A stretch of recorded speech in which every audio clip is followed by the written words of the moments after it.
तो बहनों भाइयों 10 दिन के भीतर चौथी बार पेट्रोल और डीजल के दाम बढ़ गए। अब तक 7 रुपये से अधिक डीजल और पेट्रोल के दाम बढ़े।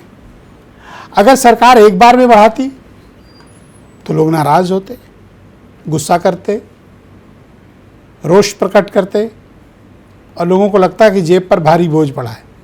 इसलिए 10 दिन में इकट्ठा ना बढ़ा के 4 बार में 7 रुपये बढ़ा दिए गए। और ऐसा नहीं कि अब नहीं बढ़ेगा, कल सुबह का कोई ठिकाना नहीं, हो सकता है बढ़ जाए। और ये हालात तब हैं जब क्रूड ऑयल इंटरनेशनल मार्केट में स्लिप कर रहे हैं, नीचे आ रहे हैं। अभी आज भी 95 से $98 प्रति बैरल के हिसाब से मार्केट में अवेलेबल है।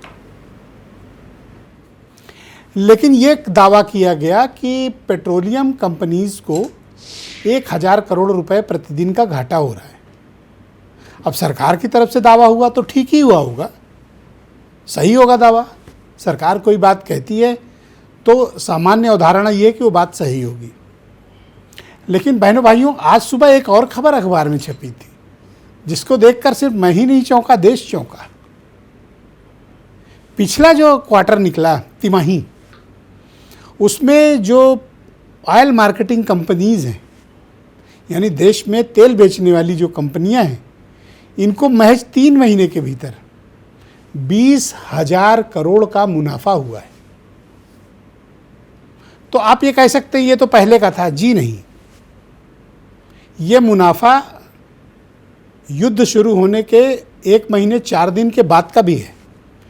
युद्ध शुरू हुआ 28 फरवरी से, लेकिन ये बैलेंस शीट 31 मार्च तक की है।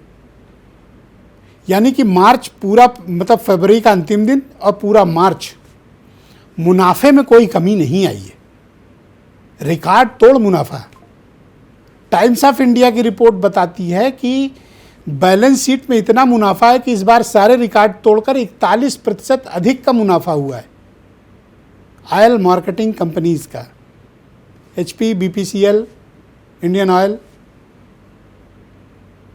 भारत पेट्रोलियम, इन सबको 20,000 करोड़ का मुनाफा। अभी जियो शामिल नहीं है इसमें।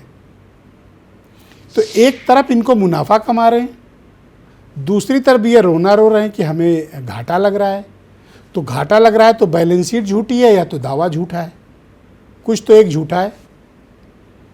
तो ये जो 20,000 करोड़ कमाए हैं, ये क्या अपनी तिजोरी भरने के लिए?